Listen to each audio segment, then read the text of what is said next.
Coming in, you guys, we're getting ready to start Jimmy on Clubhouse. And you'll notice today I have a new room I'm going into. It's called Fasting Clarity. So they let us set up brand new Clubhouse rooms yesterday. They opened it up to anybody that wanted to start a Clubhouse room. So Jimmy Moore made 2 new rooms. So Fasting Clarity is one of the rooms that I made over on Clubhouse. The other one, of course, is called Keto Clarity. So I have 2 new Clubhouse rooms. So those of you that can get on Clubhouse, go follow my Clubhouse rooms on there. Really appreciate that. But in the meantime, thank you for being here on Jimmy on Clubhouse. Always love seeing you guys come in here. And yes, we have made it to day number 7 of my 7-day water fasting challenge. So we're going to kind of celebrate, reflect back on these last 7 days, kind of the lessons we've learned, and see where we go from here. For the record, you guys, I'm actually extending my fast beyond 7 days. I'm already into my 8th day of fasting. So I'm at 170 something hours now. I stopped counting a little while ago, but I just started my 8th day 3 hours ago. So pretty cool. All right, well, let's get this show on the road. I'm going live from Fasting Clarity, the Clubhouse room, and here we go. Coming in, guys, we're going to start Fasting Clarity, the brand new Clubhouse, all about fasting here. I really wanted to do a whole club just based on the subject of fasting. Victoria says, I requested a Clubhouse account but can't get on as I don't have an invite. So Victoria, DM me and I will get you on. I promise I will get you on as soon as possible. Go ahead and DM me your phone number and I will put you in my phone and we'll go from there. So don't worry about that. We got you back. Hello, Dr. Caitlin and Dax. What's up, guys? Good morning. Hey. It's not morning for you, but you know. I knew what you meant. It's so funny when I hear like national radio shows and you know all the West Coast people because they say good morning and it's clearly afternoon to all of us East Coasters. What's up, Dax? We're a little behind. Yes. What's up, Dax? You know, Jimmy, I feel magnificent. Magnificent! And I'm going to be, as I mentioned to you yesterday, I'm going to be breaking my fast about 6 hours prior to this full 7-day mark because I have a tennis tournament starts tomorrow and I need to have at least some nourishment of course prior to that starting. So, but I feel amazing. I feel mentally on my game. Although it may not sound like that to any of you, but I have no pain anywhere in my body. My vision, man, the last few days, my vision has just really gotten sharp. It's amazing. I mean, it's so worth the effort and the discipline that it takes to do a longer water fast because the benefits, and those benefits will continue because I'm starting to break the fast. I'm taking Dr. Caitlin's advice, which I really appreciate. I'm going to have my collagen, my straight collagen powder before I eat anything. And then, I'll follow that up with some food about 2-3 hours later. So, yes, awesome. Thanks for asking. Yeah, and I'm at that point where I'm into day 8 now. So I started day 8 3 hours ago. I'm having my moments, and we'll talk about that here today when you still have the moments in the midst of kind of doing this fast and evaluating it. Do I want to end it? Say again? What'd you say, Dax? Oh, he went away. So I still feel good and I'm keeping it going. Lindsey, what's going on? I know you just started fasting. Hey there. Yeah. I'm fasting in a fasted state right now. Yes. Well, thank you all for being here up on the panel, and sincerely, I'm just grateful for all of you. I started this room thinking I was going to jibber jabber with people, and I'm like, okay, I can't fill too much time. I need some help. And then all you guys just said, hey, we'll help you out. So I'm very grateful. I've already extended an invitation to Dr. Caitlin, but Dax and Lindsey, I want to invite you guys on my podcast as kind of my gift to you to say thank you for what you contributed this week. So reach out to me and we'll set that up so we can interview you guys, because I'm sure there's more to your life than fasting. So I definitely want to hear about it, all 3 of you. Thanks, Jimmy. Appreciate that. Same. Thank you. So guys, welcome to the all new Fasting Clarity Clubhouse. Yesterday they opened it up for all of us to open our own rooms. So I have two new rooms, Keto Clarity, which I wrote a book by that title. And I thought, well, if I'm going to do Keto Clarity, I might as well do Fasting Clarity. So this is a brand new fasting clubhouse. So I thought, what better way to start it than day 7 of a 7-day water fasting challenge? But lots and lots of content we're going to have all about fasting. Going to have people like Dr. Caitlin and others back up here talking about nuances of all kinds of fasting, not just extended fasting, but all the things. And so definitely going to invite the wonderful people up here today to come join. Caitlin, you also started or are starting a brand new clubhouse about fasting? Yeah, it's fun trying to figure out how to set up this new clubhouse. But Yes. It's specifically for females around fasting. Yes. So it's called Fasting and Food for Females. So I really just want to start to break down all of the interesting information out there about why women shouldn't fast or how women should do low carb or keto and XYZ. So that's a safe space to do it. You know where the women not being able to fast came from. I've been in this space so long. I know all these trends and where they came from. So do you know? Well, I don't know exactly who started it, but I know that it's a bunch of, I don't want to say uneducated, but not properly based physiology and or science.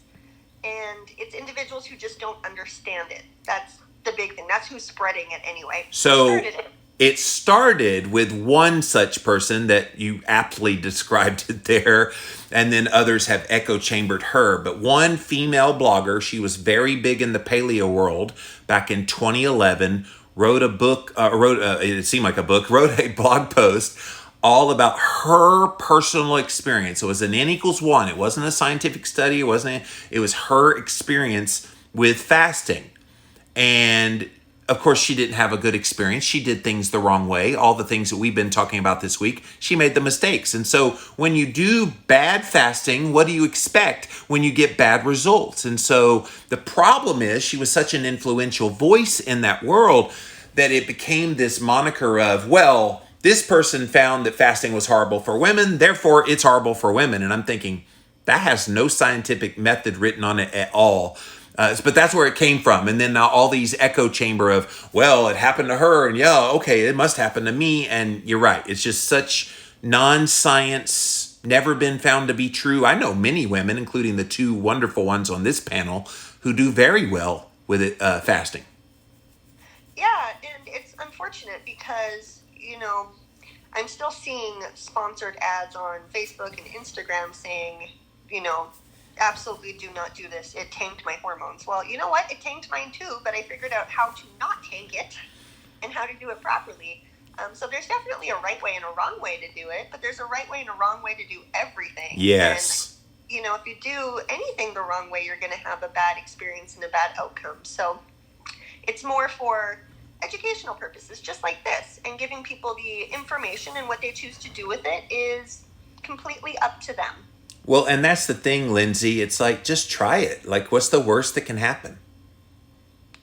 Absolutely. And it's great that we have these rooms where we can debunk all these misnomers and these myths and put the real information out there, because it's really, the waters are pretty muddy out there in terms of how to break a fast, what types of fasting to use for what. And so I think when we go back to our why are we fasting? Why do we want to? And that information, then people can play with it and start to incorporate into their lives. I think so often we get so serious, and it's something that should be natural and an extension of your life.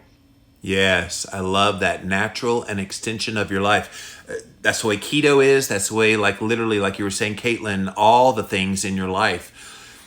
Just take them in stride and let it be a part of it. Like everybody tries to force like this square peg in a round hole, and it's not meant to be that way. And I love that. And that's what we preach, all of us up on the stage here, is this is lifestyle. You're not trying to force anything. If at any moment I wanted to end my fast, I could do it. Like I'm choosing not to because I'm feeling good relatively for day 8 of a fast. But let's talk about that a little bit, because we've gone 7 days. And hello, everybody. Welcome to the all-new Fasting Clarity Clubhouse. Thank you for being here. Click on the hand if you want to pop up on the stage. We'd love to have you join us here on this last day of this 7-day water fasting challenge. But like some of us are continuing on. And I don't know. I just have this notion within me that I want to see how empowered I could be. I'm still having the gastric distress, Dr. Caitlin, and not bad, but it's enough to go, okay, there's still stuff coming out of me. I almost kind of want to see it stop before I stop the fast. Is that a good kind of prudent way to do this? As long as I feel good? I was going to say, there's obviously, and there's always caveats to it, right? How do you feel? Do you feel good? Is your energy up? Are you getting other symptoms associated with it? And then obviously, since it's not coming out formed, making sure that you're staying hydrated, because the last thing you want to do is to dehydrate yourself while doing that. So the caveat's always, as long as you feel good and you're not having any other symptoms, then it's up to you. You can wait it out and see, or you can break it and come back to it in a little bit once your body has time to reset. It's almost at this point, Dax, becoming this mental challenge, at least for me. And I know you've done a lot of long fasts in your life, and so I like the idea of kind of setting this challenge for myself, because that mere accomplishment of meeting that and doing it kind of empowers you, and it gives you confidence in other areas of your life. Have you seen that, Dax? Yes, Jimmy, absolutely. The whole fasting experience. I want to, before I say anything else, I want to touch on what you were talking about a bit ago with the people that don't like fasting, say don't do fasting. Fasting is not really an easy thing to do. The benefits are almost endless. It affects positively virtually everything in your body. And the people who don't like fasting or say you shouldn't fast, number one, I think many of them have just never done it. They can't imagine not eating, so they can't imagine anyone else eating. And unfortunately, those people have access to WordPress and can write a blog. Right. Because it's not easy, that's part of the benefit of it, actually. It creates self-discipline in you that you may never have had. Especially food discipline. Food discipline is so hard. Our society is a get rich quick, get well quick. Please me, and because of that, that doesn't lend itself well to strict discipline in regard to eating or not eating on a fast. Fasting it's as I've said before, it's a solo pursuit. And it makes you stop and be introspective. It makes you think about who you are as a person, makes you think about your relationships and how you conduct yourself in those. It's really an amazing way to have almost like a full review of your body, physically, mentally, spiritually. And you come out of that, especially with a longer fast, with a deep sense of appreciation for your life, an appreciation for other people. It's really, really amazing, and I can't, there's nothing else like it, quite frankly. I agree. And the funny thing is, Lindsey, that you can play mind games with yourself. Just before we came on the air, I was talking with a friend on the phone, and she's contemplating doing a fast, but the longest she did was 36, and the only reason she ended it was she had heart palpitations, and she read somewhere that could be a sign she was about to have a heart attack. So she kind of freaked herself out with the mind games. And would you agree that fasting, Lindsey, is more mental than it is physical? Absolutely. There is a physical component, but definitely it's that mental component. Even if your body doesn't physically need external food because it's drawing from the stores on our bodies, it doesn't physically need that, but mentally we have an emotional attachment to food, or we have stress, and so our body triggers a response. For some people, they don't eat when they get stressed, and other people are stress eaters, And so recognizing that there is a mental component, and I think going in prepared, knowing that it's going to be a challenge. I think you get caught off guard oftentimes, especially the first time you do it, because the experience is brand new. And but I think when you hear the experiences of others and they can help pave the way and help guide you, then you're not caught as off guard. You just, oh, okay, I know that this is normal. And that takes some of the fear or the anxiety out of the experience. Yes, that's what I was telling my friend I was talking to. I'm like, that's kind of normal within the context of a fast. She's like, oh, really? So I love that we've done this week. I've learned so many things this week that I feel like I'm pretty good at knowing fasting, and I learned a lot about fasting this week. I hope you guys in the audience did as well. And you're in the Fasting Clarity Clubhouse room. Thank you guys for being here today. The brand new, this is literally the debut episode here, going live from the new Clubhouse. Go click on the green house at the top, subscribe. I know Dr. Caitlin's got one for women and foodies. Lindsey, are you doing anything in the world of kind of fasting here on Clubhouse, or are you going to just pop into rooms? Well, that's my club, the Fasting Foodie. You're joining Caitlin. Okay. Sweet. Well, Caitlin and I were talking about that. So mine's a little bit more broad. Hers is specific to women in fasting food. I got you. And so mine is Fasting Foodie. So talking about all different modalities of fasting, and then especially how food is medicine. So that's really going to be the focus of my rooms. Yes, and Dax, I know you started a room for guys over 50 to help them live a vibrant life. You want to talk about yours? Yeah, thanks, Jimmy.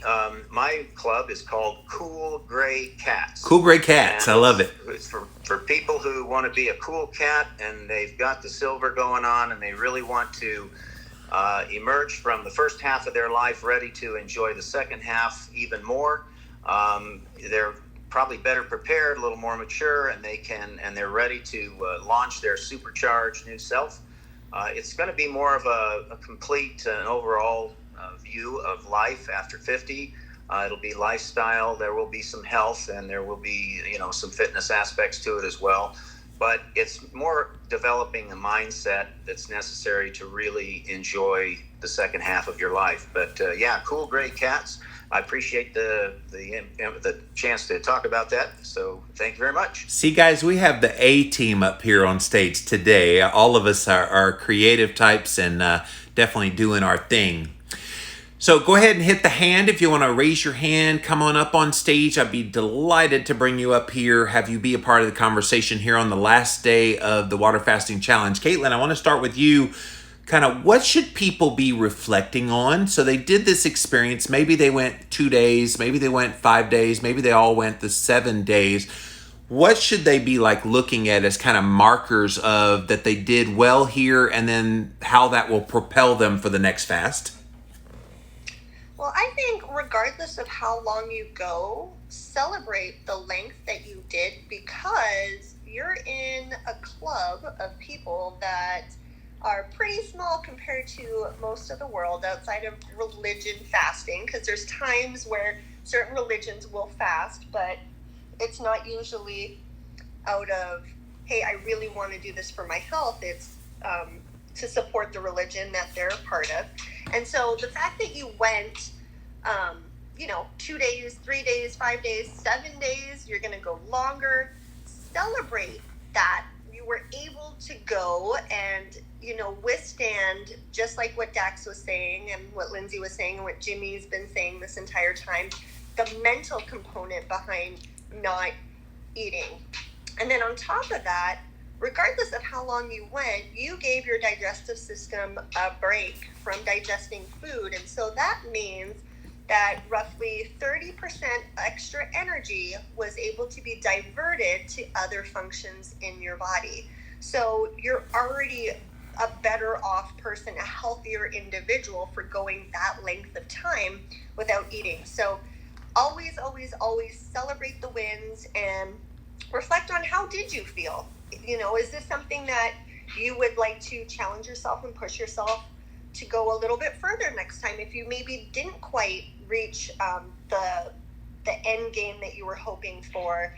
what was it that you were feeling? And then the thing that I always like to reflect on is, okay, what is it I want to see different for myself in the future? How do I see my future being different, whether it be, my health or my relationships or my business or my travel or whatever it may be? Because it seems like this time when we're fasting, we get, just like you said, Jimmy, all of these creative juices flowing. Yep. So sometimes things come up that we're like, oh my goodness, I never thought to do that.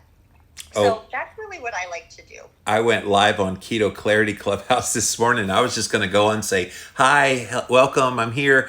And it ended up being 2 hours. And I was just like having so much mental energy.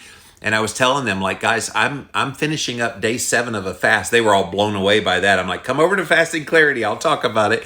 It blows people away. So, Dax, you have done a lot of these long fasts, and all week long you said, every fast is different. It's kind of like a snowflake. Each one of them have their own imprints. Was there something about this fast this week that there were new insights that you gained?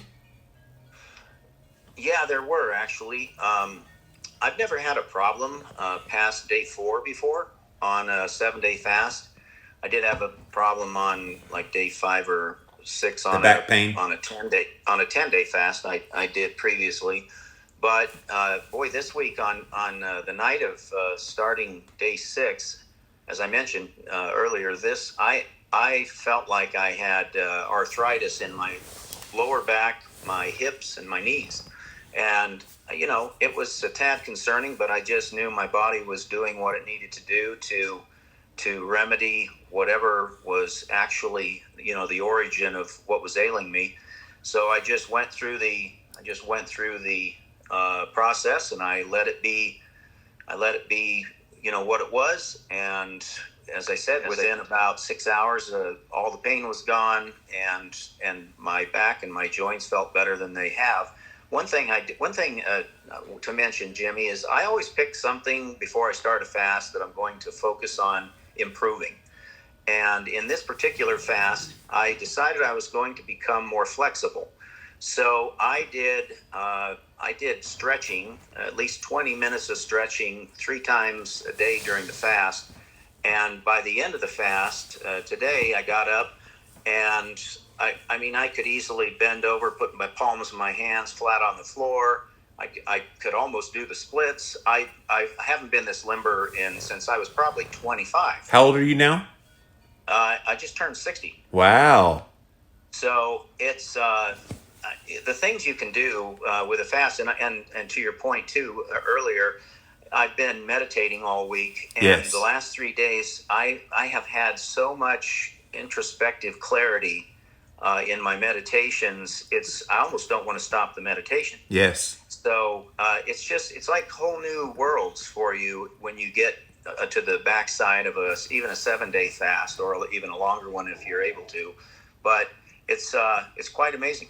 You mentioned the back pain and that I had knee pain the same day you had back pain. My left knee was just excruciating below the kneecap. And I'm like, what in the world?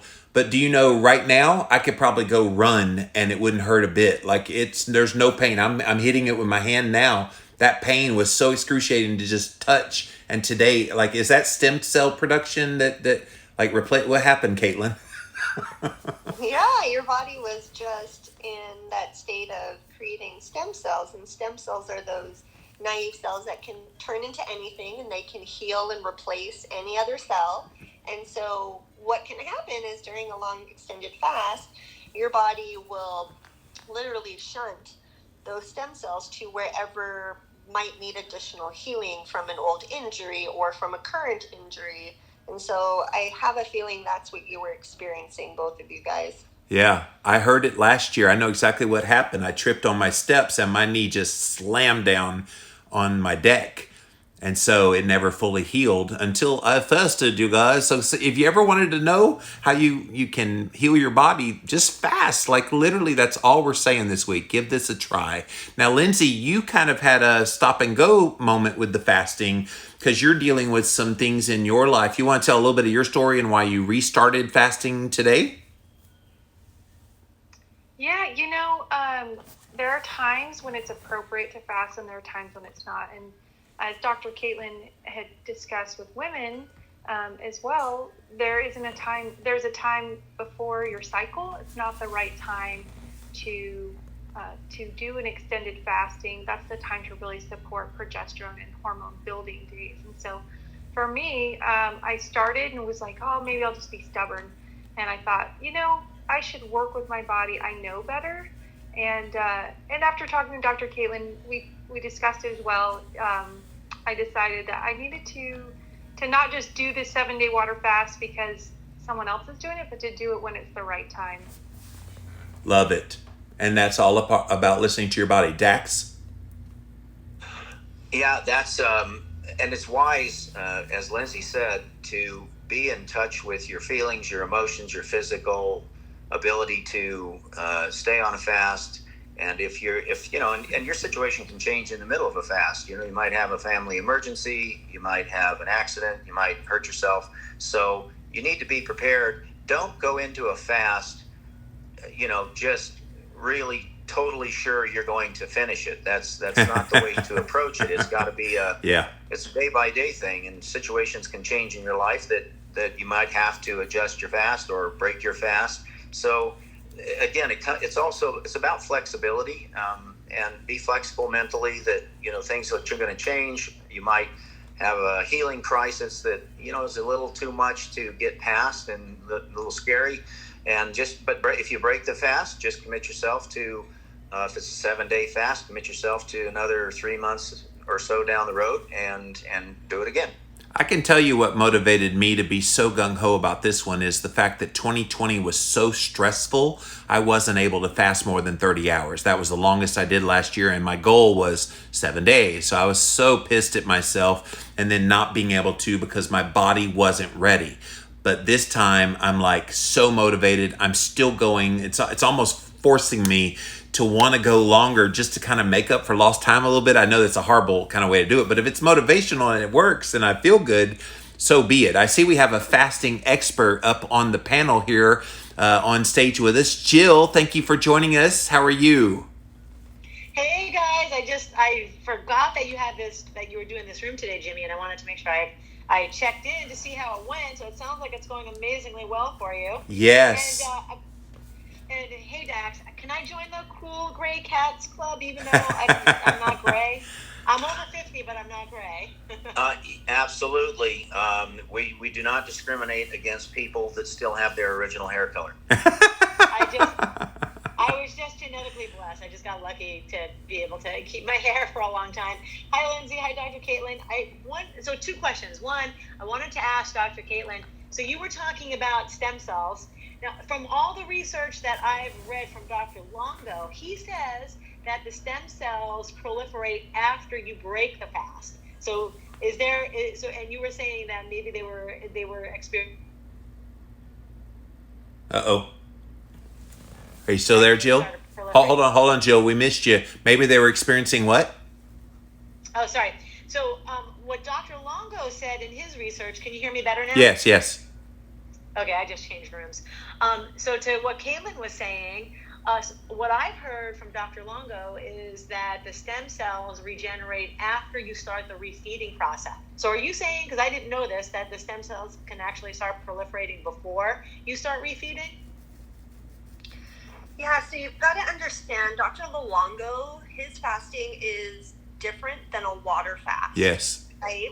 And so we're comparing apples and oranges kind of right now.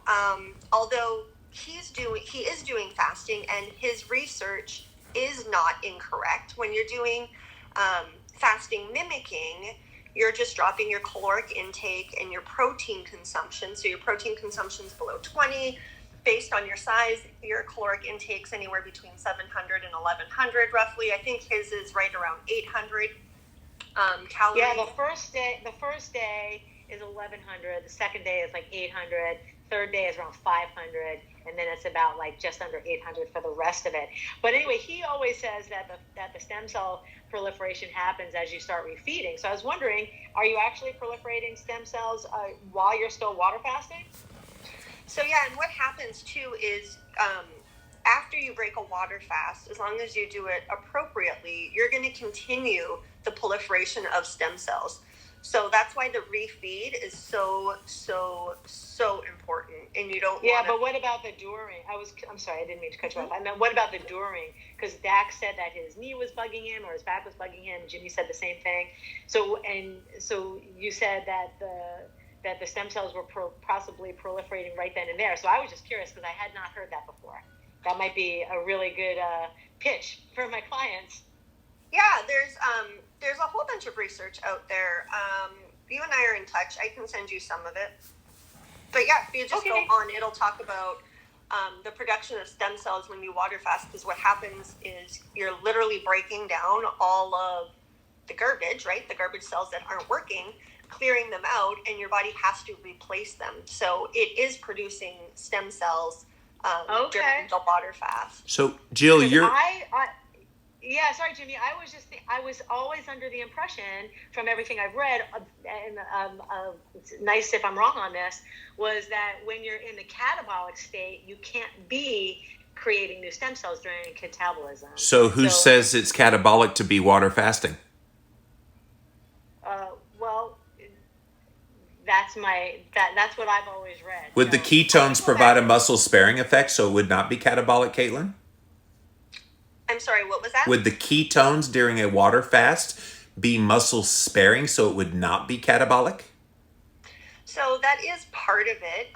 So there is obviously breakdown, right? Because we are breaking down misfolded proteins, old cells. We're doing all of that. However, during a 7-day water fast, we are also muscle sparing. We're not going down the mTOR pathway. You know what I mean? Like, there's different phases and ebbs and flows as we're fasting. So our body is going to go through, what's the easiest way for me to explain this? It's going to go through different phases based on what our body is currently doing too. So somebody who is insulin resistant is going to have a different experience at different times than somebody who is metabolically flexible. So whenever the research says, by this time, it's always dependent upon the individual's ability to get into that fat burning state to begin with. Does that make sense? And so the simple answer is yes and no at the same time. So I was only curious because I've never done a 7-day water fast. I've done 3 days, and then my expertise is getting people to get into a fasting protocol starting from 12 hours and then working up to 18 to 24 hours and then up to OMAD. But in my experience, I've only done 3 days unless it's been the fasting mimicking diet, which is 5 days. So that's why I was curious. So I would love to read whatever it says about stem cell proliferation during a 7-day water fast. So Jill, I'm curious. I'm sorry. Yeah. I'm curious. What do you fast for? That's what we've been kind of teaching people this week, that there's value in fasting. Obviously, you see value in it, definitely from an intermittent standpoint, and occasionally from these up to 40 or 72 hour standpoint. Why do you fast? Have you seen my abs? Oh, I think they're pretty awesome. Yeah, you do a good job. Well, it does burn belly fat, so I'll have to. And at our ages, it does get harder to burn off belly fat. So for me and for my clients, because I'm in the fitness and nutrition world, I try to get people to do it because everyone comes to me, Dax, after 40, it's like, oh, I've got this pudge around my belly. What should I do? I can't get rid of it. So, I start just sort of feeling around to see if they are interested in doing that. And then the other big, aha moment for me was when I was reading about, like maybe 3 or 4 years ago, about autophagy. And I'm sure everyone up here has also done a little bit of sleuthing with their genetics. So I happen to, sadly, have a telomere a SNP for short telomeres. And I was like, maybe I should be fasting for longevity. So yeah. I don't do it long enough. I want to work my way up to a 7 days, but I've not been able to take 7 days off from work. So Well, that's why I kind of limited it to 72 hours or the 5-day fasting mimicking. I mean, I know you're really active in your job with what you do, but you might be surprised that the activeness actually takes your mind off of the fact that you're fasting. I get it. Like a lot of people, they say that, well, I can't do it while I'm working. I'm too busy. No, too busy is what is good. You have all this extra time. And then you get all this extra energy. And so it would be worth a shot. And I would be happy to help you in any way I could, Jill. Yeah, I agree 100%. Except the classes that I teach require a lot. Like I'm doing classes, Occupational hazard. Yes. Yeah, 20, 30 burpees. And when I'm fasting and trying to do like 30 burpees, yes, like I I'm agree. lucky not to knock my teeth out. That's true. Caitlin, you had something? Yeah, I was going to say, can I re-answer Jill's question? Please. I think it will make more sense when I say it this way. So what happens is after 72 hours of water only, our body's starting to break down those old immune cells and producing new ones at the same time. And at this time, we're down-regulating and decreasing the circulating IGF-1 levels and the PKA activity in various cells. So what that looks like is our IGF factor 1, so our insulin-like growth factor, looks like insulin, and it has growth-promoting effects on almost every cell in the body. So it will activate cell survival and growth. And so when we're fasting longer than 48 hours, what's happening is we're having a decrease in IGF-1 and PKA, which leads to stress resistance. It leads to like self-renewal and regeneration of hematopoietic and blood stem cells. So that's really why we want to go at least 72 hours in order to get that benefit. And then the refeeding, just like you said, is going to massively increase stem cell utilization after we break a fast. Does that help a little bit better, Jill? Like I said, I was really, I'm very knowledgeable about Longo's research. So I was always under the impression that after the refeed is when the majority of the stem cells proliferate, which was based on that research 30 years ago that he did with Roy Walford in the biosphere. So that's how they figured out that while Roy Walford was fasting, all of his organs were shrinking. And then when they tested him when he came out upon refeeding, everything grew back stronger and bigger. Like literally his heart, his lungs, his liver, like everything grew back. Yeah. Of course. Because we're not going to be, so please don't misunderstand that when I say stem cell production, we're not growing during a fasting state. Yeah, that's what I was thinking. Yeah. We're just healing is what's happening. And so all of the growth, whether it be muscle growth, whether it be, like you said, lung or heart or liver, all of that's going to happen after the fast. But you also have to keep in consideration the difference between fasting mimicking and an actual water-only fast. They're not quite the same, albeit they both have amazing benefits. Yeah, so Dr. Longo, when he was talking about the research he did with Roy Walford, I had only read about the stem cells proliferating, or they found that the stem cells were proliferating after. So I'd love to get whatever research that you read about the water fast and stem cells, because it only helps me with coaching my clients. And so I'd love to share that or have that shared, Dr. Caitlin. That would be awesome if you could. I'll reach out to you on DM. And then Jimmy, I have a quick question. You said you were talking about your mental clarity. Yes. Now, one time that I felt amazing is I did a little bit of low carbing, then I did the fasting mimicking diet, and then it came out and I did 3 weeks of keto right after. Yeah. And my mental clarity felt amazing once I was on the keto. And I'm wondering, do you feel a totally different mental clarity when you're doing the water fast versus the keto diet? Especially deep into it, Jill. Today I'm in day 8 of my water fast, and I have been on fire mentally since day 4. Much more so. I would say it's probably like a 10 times clearer, 10 times more, and it's subjective, of course, but much more noticeable, let's put it that way, because I've been keto for years. But yeah, it steps it up, and it stands to reason, because the ketone production during a deep fast is going to be much higher than what you're getting in the midst of a ketogenic diet. So generally in nutritional ketosis, I can get as high as maybe 1 to 1.5. During a fast, it's about 4.5 to 5.5. And that's going to have nothing but kind of therapeutic effects on your mood, on your brain health. Like right now, I literally feel like my brain is like kind of floating. It's just so on fire right now. So yeah, it's a far different beast. And the way I would analogize it is those people that have some kind of traumatic brain injury, Alzheimer's disease, some kind of other neurodegenerative type of disease. See, my brain's working so fast, I can't spit it out. Where they have to have much higher ketone levels. That's what it feels like in the midst of a deep fast.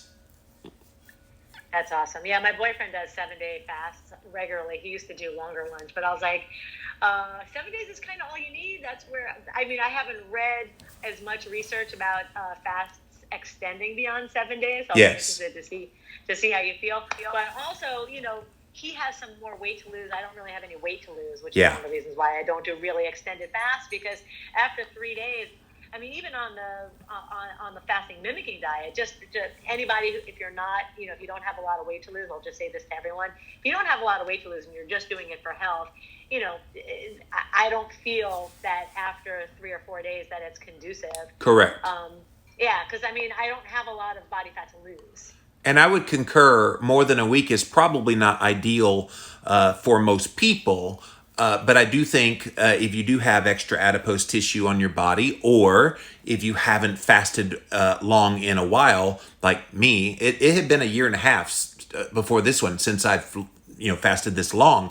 So for me, I just feel like I want to make up some of that lost time. But you're right, the law of diminishing returns does kick in at some point. Research, Caitlin, has not bore that out, what that perfect level is, but nor should it. It probably is going to vary from individual to individual based on what they're dealing with at that time. That's a great point. 100% agree. Oh. Yeah, that's a great point. Anyway, I just wanted to say hi, guys. Thank you, Jill. Appreciate you popping up. What'd you say? Jill, before you leave the stage, I might recommend that you get with Dr. Caitlin and Lindsey, and perhaps you could come up with like a short 3-day water fast program for your clients. It would add a new component to what you're able to help people with. I'm game. I'm game with anyone who wants to do that. I'm always promoting the effects of even just doing the time-restricted feeding. It seems to help a lot with my clients, and we try different protocols depending on the person. But yeah, I'd love to put something together. So just reach out, let me know. And for anyone in this room who has questions about exercising while doing fasting, just hit me up with a DM. Thank you, Jill. Appreciate you being here today. Gary, go. That's the picture. It says go. So I say, Gary, go. Hello. I just wanted to ask, what is fasting mimicking that's been mentioned? Yeah, so Dr. Walter Longo, he's been examining how can we mimic the effects of fasting, but doing it in a fed state. So I'm not real averse on like all the ins and outs. Caitlin, have you done some research? And definitely we could bring Jill back up because she obviously knows a thing or two about fasting mimicking, and it looks like she is coming back up. Come on back up, Jill. But like that was the whole goal. Obviously people can't fast. That's what his thinking was. So why don't we give them a fed version, kind of a fed fasting, to get most of the benefits of fasting with water and salt, but doing it in a fed state. So Jill, since you came back up, go ahead and give us the primer on that. Okay, yeah. So Dr. Longo has been researching this for about 30 years, and it came out of the results that I was just talking about in that biosphere project that the scientists did like 30 years ago. Anyway, so he saw how healthy that his mentor got from doing this fast, and he says, wow, this would really maybe cure things like diabetes and metabolic syndrome, and people with like liver disease, clearing out the liver. And he was just, wow, this is something that really needs to be looked into. So he and a team of scientists and nutritionists, they got to work. They studied this on 100 people through a clinical trial that was funded by the NIH and USC Keck School of Medicine.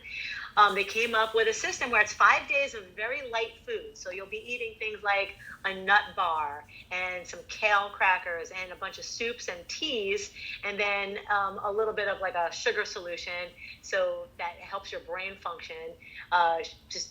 While you're getting into ketosis, your brain is searching for some glucose, so they put a little glycerin in some water based on your body weight, and you use that with your tea. It's really minor. It's like a couple of tablespoons.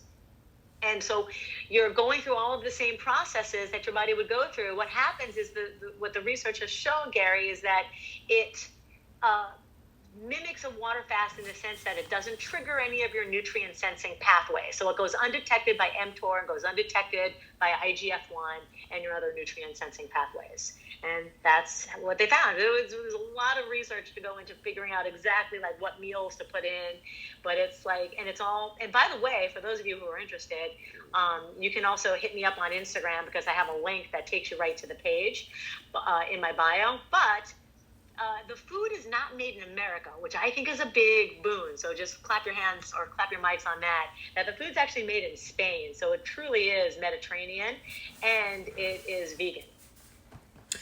Thank you, Jill. Gary, did that help? Thank you. That's very helpful.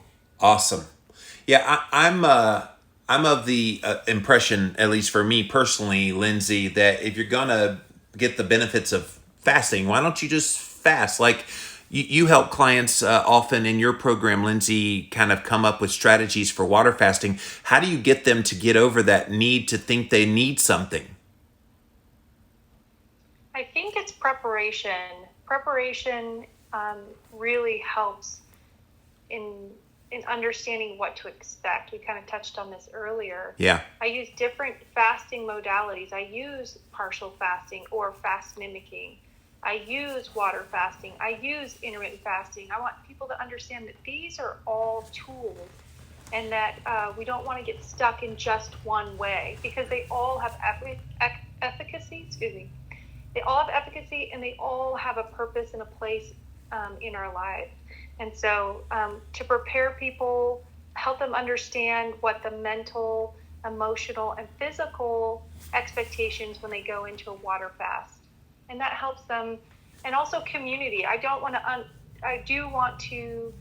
overemphasize, let me put it that way. I can't overemphasize the importance of community. Just what you're doing, Jimmy, with this 7-day water fast. And we've heard so many people come up and share their experiences.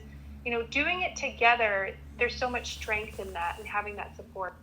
Yes. So I want to ask the panel, because we've gone through this 7-day fast, and most people have made it to today. They probably ended a little bit earlier, but they want to keep the benefits going, Dr. Caitlin, that once the fast is over, this is the fear. If their goal was to lose weight, oh no, I'm going to gain it all back. If their goal was to get their diabetes under control, oh no, my blood sugar and insulin's going to go crazy again. How do you keep the benefits going now that the fasting is over and you're going to start the feasting again? How do you keep those benefits sustained much longer than this 7-day period we've been on? Oh, such a good question. This is where the refeed and what you do after is so beneficial. So when I said you can keep the stem cell production going for days after you break the fast, how you do that is by eating not grazing throughout the day. That's the first thing. So making sure that you're eating actual meals. Once you get past the reintroduction of food, so day 1, day 2, I don't really recommend eating big old meals, because what you're going to do is you're going to not feel so hot, and you'll get what Lindsey calls disaster pants if you're not careful. But by doing it low and slow, by introducing collagen or bone broth first, just to get those digestive enzymes going. If you want to take a little bit of apple cider vinegar prior to breaking your fast, just to stimulate stomach acid to help with digestion, and then reintroducing the fermented foods just to get the gut inoculated with the healthy gut bacteria, and then moving on to other things like avocado. So I love to introduce avocado in as one of my first solid foods, just because of the fat source, especially with I had this kimchi salt. Oh my gosh, it's making my mouth water right now thinking about it. Stop talking about And food. then- I'm on day 8. And then going on to the easily digestible like fibers, so not even jumping into the proteins yet, just because you really want to slowly ramp up the digestion process and then get into the meats. And if you want to keep this going, this is where going low carb. And when I say low carb, initially keeping it potentially, if you can, under 20 grams of net carbs for a few days. And then you can go up to 50 grams of net carbs. But when you keep your carbohydrates lower, you're going to keep fat burning up. And so this is where having healthy fats and good quality proteins is going to be really beneficial. Yeah, one strategy we put in my book, The Complete Guide to Fasting, Dr. Fung and I were like, okay, we want to help people keep the benefits going.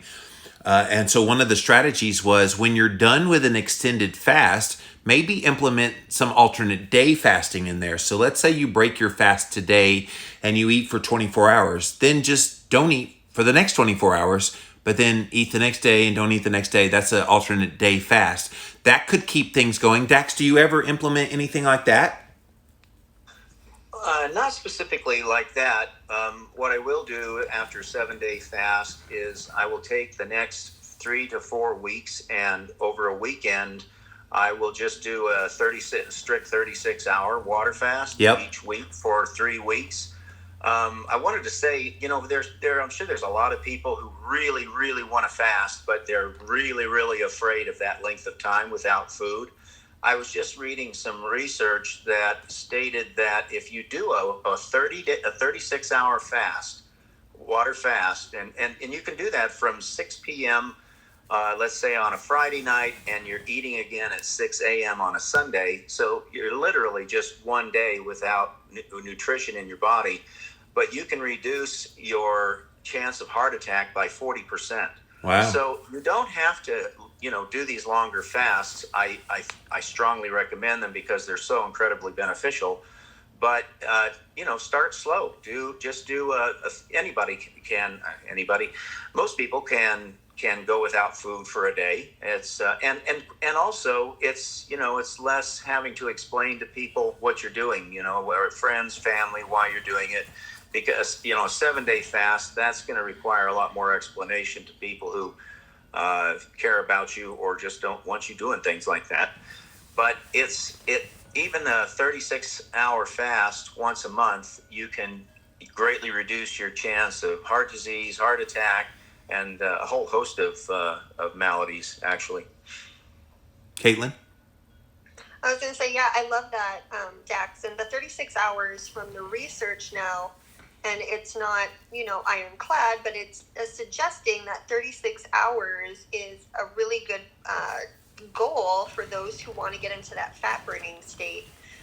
So wanting to lose a little bit more weight, going 36 hours is almost like the sweet spot if you're not going to do the longer fast. And just what you explained, Dax, is what I call like fast flexing. So trying out, and what Lindsey was talking about, different fasts and incorporating them at different times of the week, different times of the month, and keep it going, like keep it changing it up ultimately. Yes. So that your body's guessing.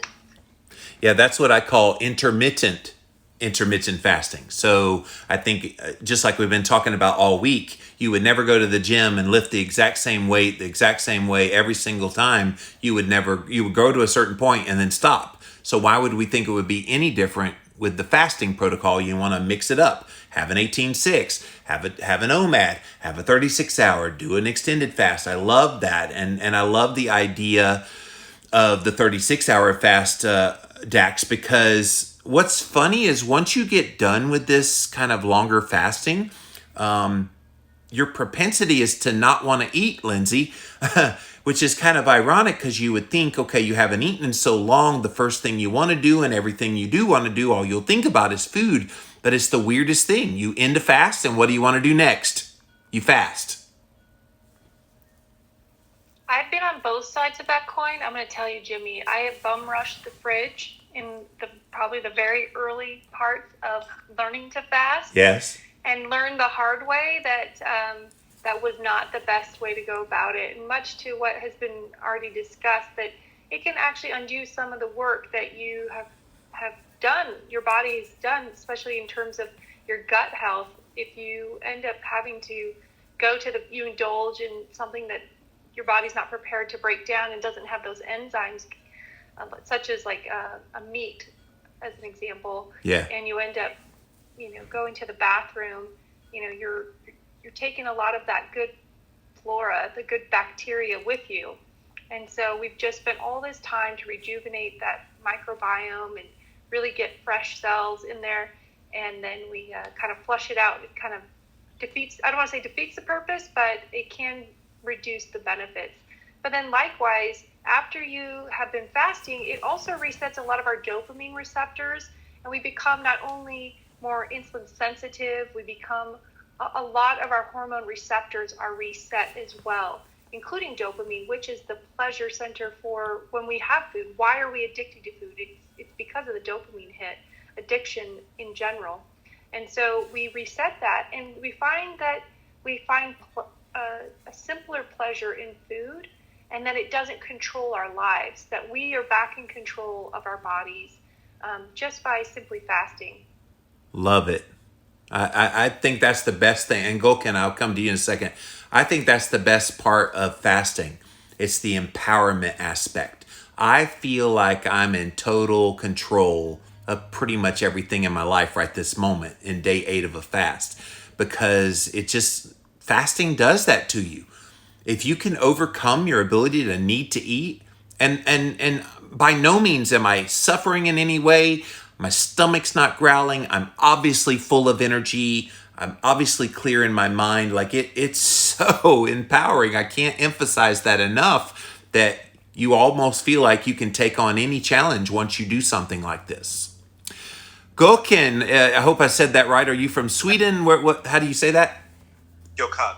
Gökhan. Okay. Yeah. How are you, bud?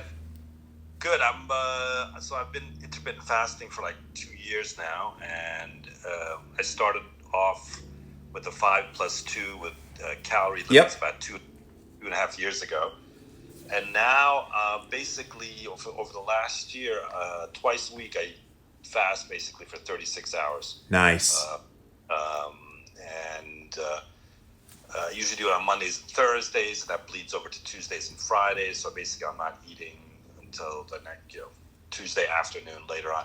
My question is, my body seems to have gotten used to all this, and I don't mind the fasting anymore. I drink some water, drink some coffee, do we have any data to show us some direction with regard to the sequence or the repetition of these fastings, the shorter ones, not the 7-day, but the 36 hours? Is there anything you could point me to? Because I can do this quite comfortably, and I enjoy doing it. It makes me feel better. Obviously, my weight is sort of pretty much stabilized at where I'm at now. But I look around at 5+2, and there's not much research or literature of late. And I'm just wondering, because you guys talked about the 36-hour, me doing this twice a week, do you have any recommendations, or should I extend it to 48 hours? Yeah. So kind of what we've already been talking about, kind of mixing it up. That's what I was referring to when I said intermittent fasting, because the body becomes very adaptable to whatever you do. This is why eating the same keto foods every day and OMADing every day and doing the same thing every day just isn't going to give you the results you're looking for. So I think mixing it up, I think what you're doing is wonderful, and it sounds like you're enjoying it. But maybe instead of 2 36-hour, maybe kind of mix it up. Maybe do a 48-hour fast now and again. Maybe do a full meal, a full day's worth of meals, just kind of re-nourish, and then do that 48-hour fast. That would be interesting to see if it would make any difference. Caitlin, any experience for him? Yeah, the more that you mix it up, the more that you're going to cause your body to adapt and to constantly change. So, even if you want to do that, maybe try taking out coffee when you're doing the 36 hours and challenge yourself that way. It's all about just changing and causing your body to constantly be guessing. So just like you would in the gym, ideally you wouldn't go to the gym every Monday and only do, quads, and then Tuesday is going to be biceps, and then Wednesday is going to be glutes. And if you do that all the time, eventually what's going to happen is your body just goes, okay, I get this, and you stop reaping the same benefits that you would if you completely change things up. So I agree with you, Jimmy. Like, play around with it, see how you do. Okay, that's a good suggestion. I've been thinking of getting rid of caffeine and maybe introducing just one bone broth drink for that day to just change it up a little bit to see. Or no bone broth. You can try all kinds of things, or no bone broth. Okay. I feel like there's so many parameters there. I mean, I could not eat for that, fine, it's fine. Exactly. And I've done that a bunch of times. So maybe I'll experiment with that over the next couple of weeks. It's a suggestion, so I appreciate it. And I appreciate that this group exists because I have a hard time finding much about fasting. Stick around. We're going to have a lot here on Fasting Clarity Clubhouse. I promise you. I have so many ideas for here. Okay. And I also recommend, I'm also in the kind of wellness tech and health tech environment to migrate some of you folks over there because I think some of your inputs with regard to how we can use technology to improve some of these things is also... Yeah, ping me anytime. Ping any of us anytime. Okay, thank you very much. Thank you, sir. And yeah, it's always a navigation, isn't it, Dax? Trying to figure out, okay, what's going to be the most optimal. And it becomes comfortable to do it the same way. But as Dr. Caitlin said, kind of mix it up. Try things. Drop the coffee. See what happens. Yeah, I think that's right. When you're doing these things, it's important to not get too much of a routine oriented. We tend to want to have routines and regimens, and that's good in other parts of life, but particularly in regard to fasting and nutrition surrounding fasting. It's just like I believe Dr. Caitlin mentioned earlier in the week. You don't want to eat the same foods all the time. Switch out your vegetables. Eat what's seasonal. Do things that are contrary to what you did the week before. I always try to swap out my vegetables, even if I'm making a salad. I'll use spinach one week, romaine lettuce the next week. But you don't want to get so dogma related, that you're not trying to put some variety into your routines and into the things that you're eating. I did want to say one thing about motivation. Sure. You've got to. You have to know your why. I think we mentioned this earlier in the week. You have to know your why. Why am I doing this? What's my motivation? What's my goal? And so people who say, well, should I just go do a 7-day fast or before? One of the reasons I say do a 1-day fast, work yourself up to a 3-day fast and up to a 7-day fast, is by doing those, you can only understand what you feel and think and how you react to a fast once you've done it. So you've done a 1-day fast, you've done that 1 day a week for a month, you know how you feel.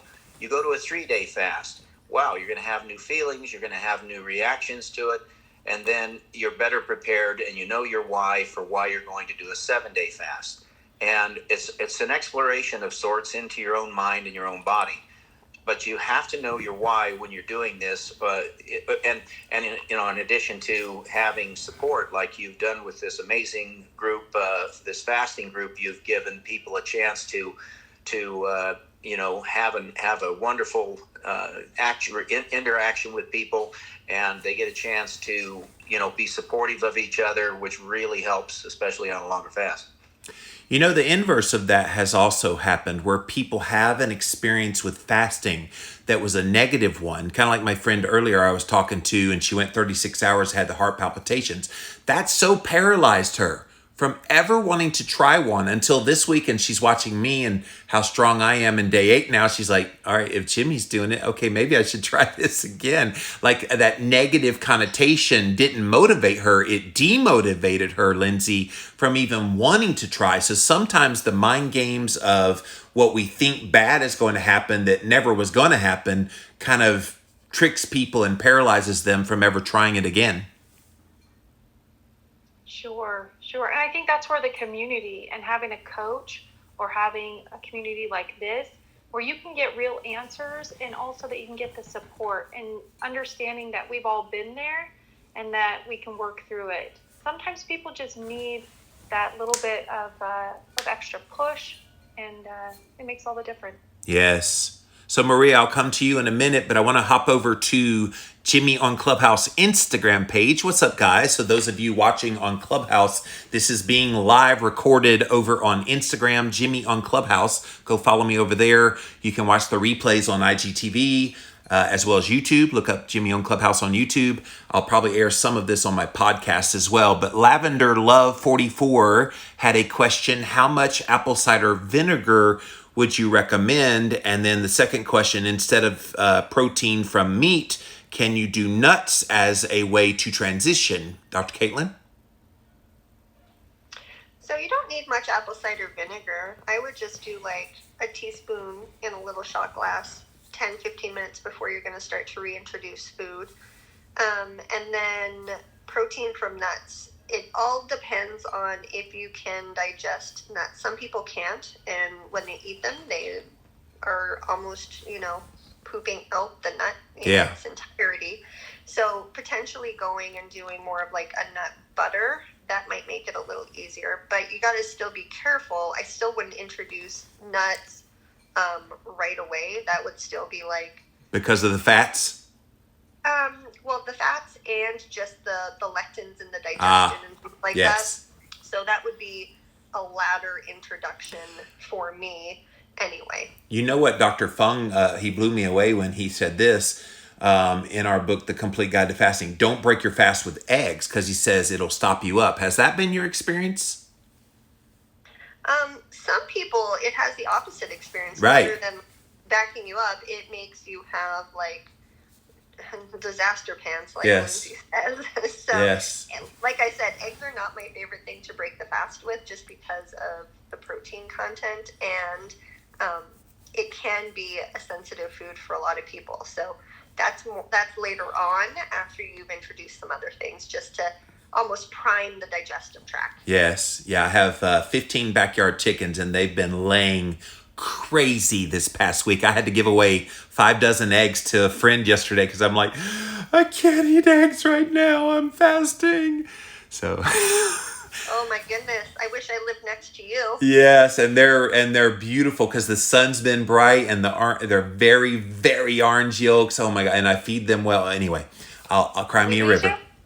What'd you say, Lindsay? I think Jimmy disappeared. Yeah. Maria, sorry, Dax, what'd you say?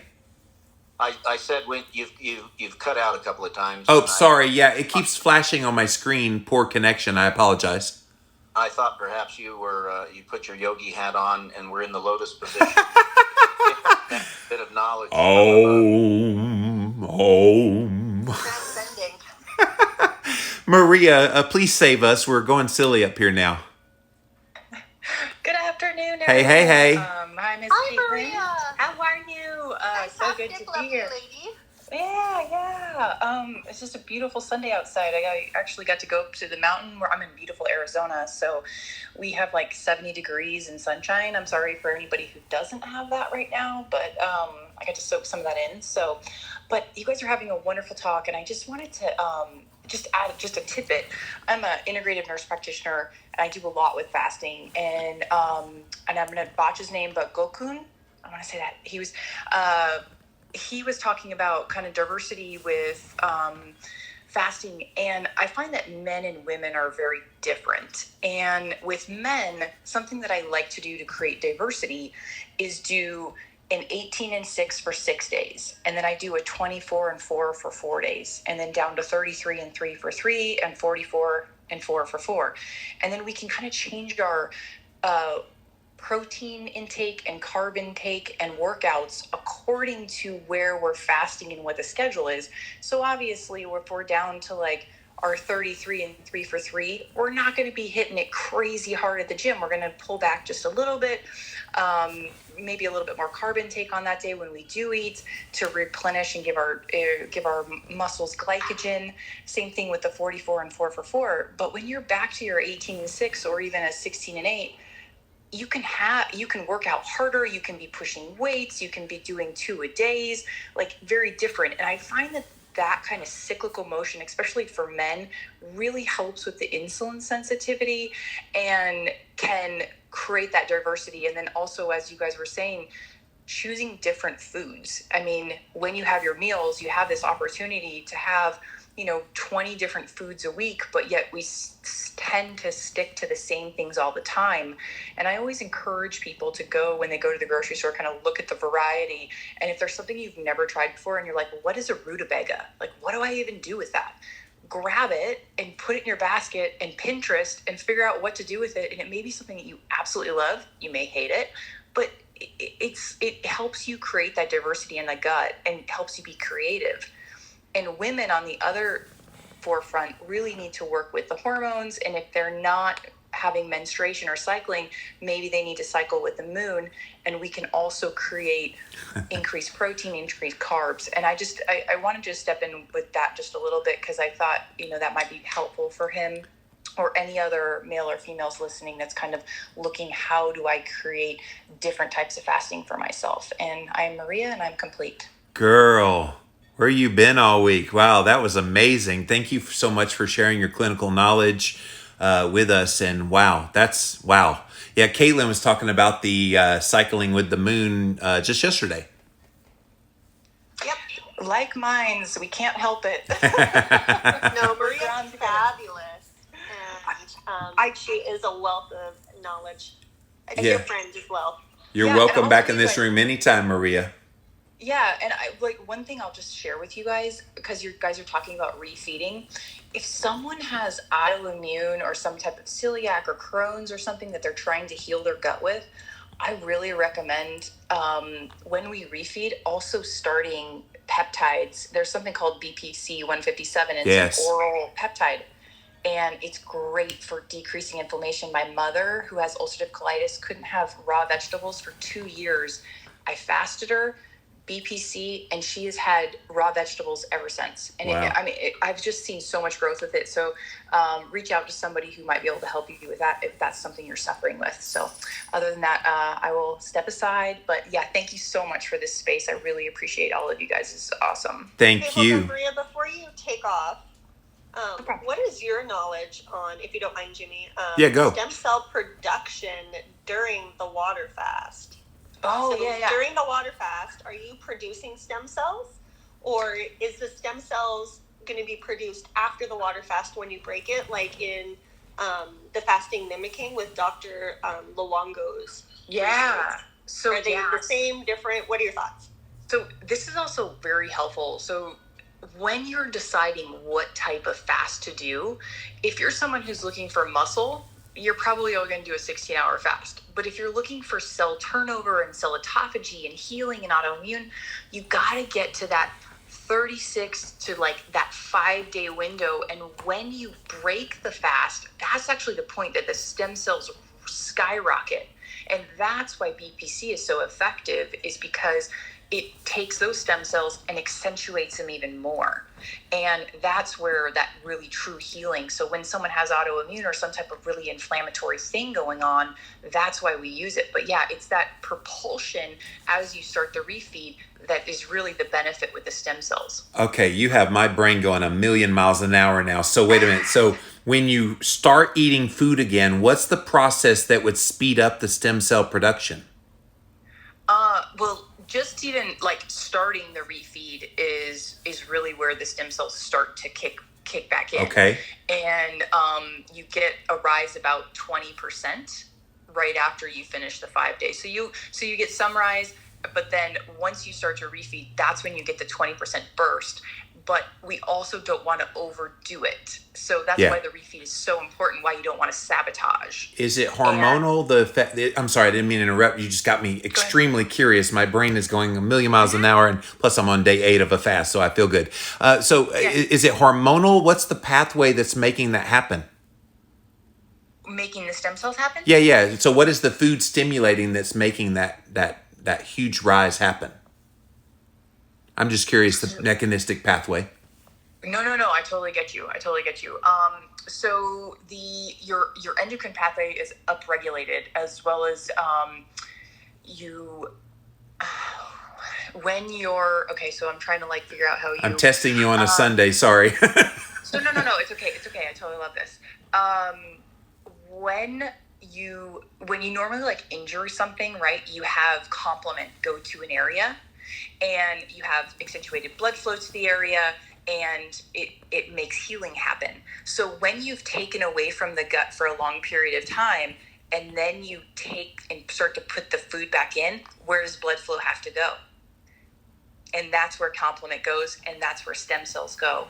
So that's it's the refeeding, just the mechanism of starting the peristalsis within the gut that starts to create the whole complement pathway. Just as if you like jammed your toe up against a wall and you injured it, the blood flow would go immediately to that area, right, and start to create stem cells to heal the area. So it's just starting the whole pathway up again when you start to refeed.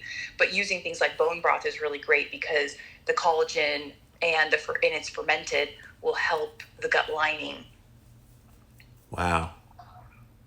Awesome. Did that make sense? Or yes. Like, okay. Oh, perfect. I'm trying to be like, how do I make? Sorry, I didn't mean to throw you a monkey wrench, but yeah. No, I just wanted to like make it so everyone could understand it, but it wasn't too much thinking. Oh, right? you can talk nerdy. You can talk nerdy. We can handle it.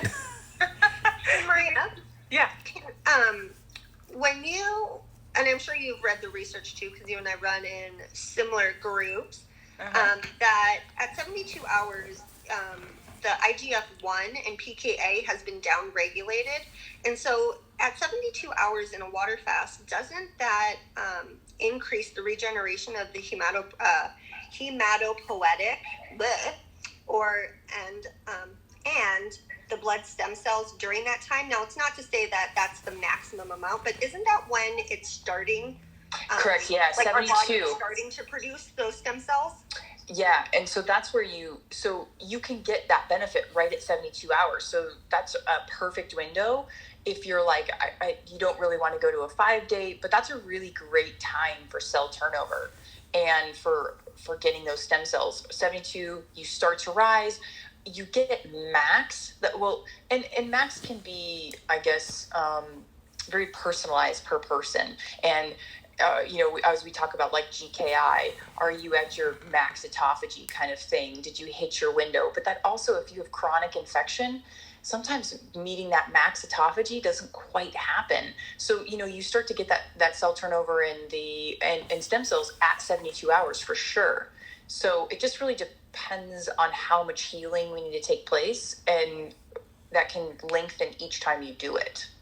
Okay, I have one more question because this is so incredible. So the CAC score is what a lot of people are saying. Can I regress some of that calcified plaque in my arteries?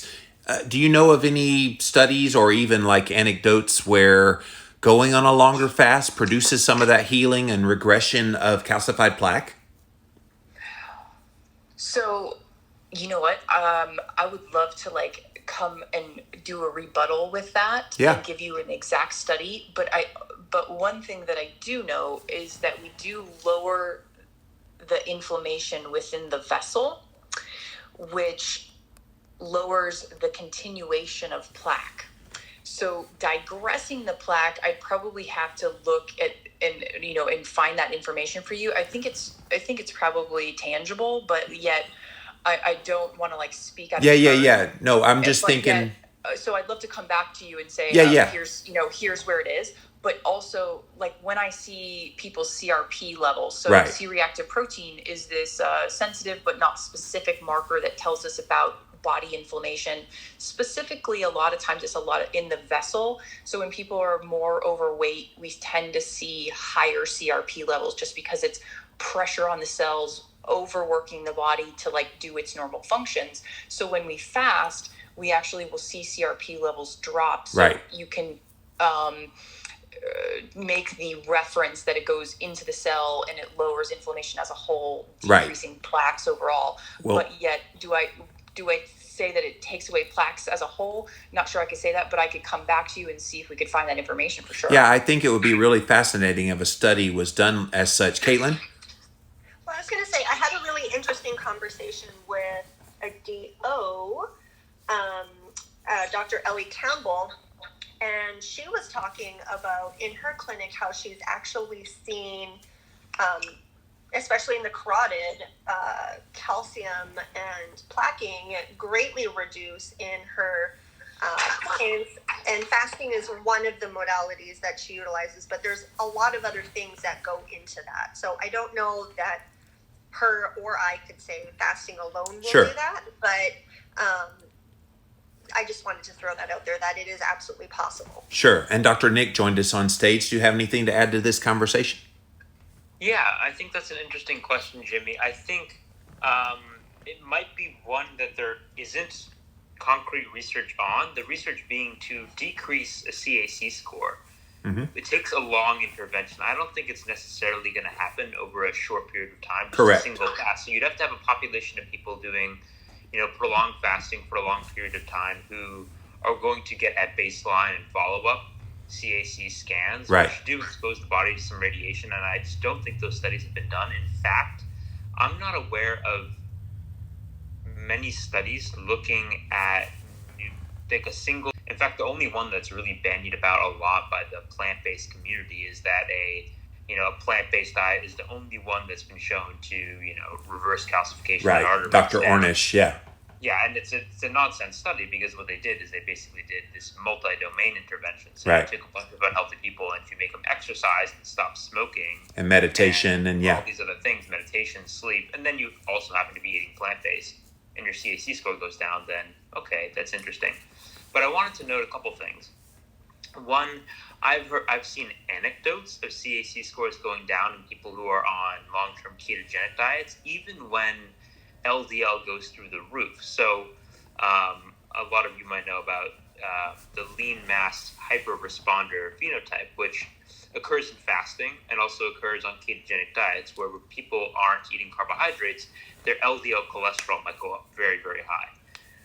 And I've known at least one person with an LDL above 600, above 700 at some points for multiple years. And over those multiple years, when looking at her CAC score over 2 years, it actually went down a little bit, which is fascinating because it contradicts the standard model that people push, that LDL is sufficient to drive heart disease. If this person's in a fasted / ketogenic state with LDL through the roof and the CAC score is still going down, I find that compelling, even in N=1 circumstance, because even in that N=1 refutes the standard model. And then the last thing I will say, just based on mechanism, is the ApoE lipoprotein. There's a protein called ApoE, and it has anti-atherogenic functions.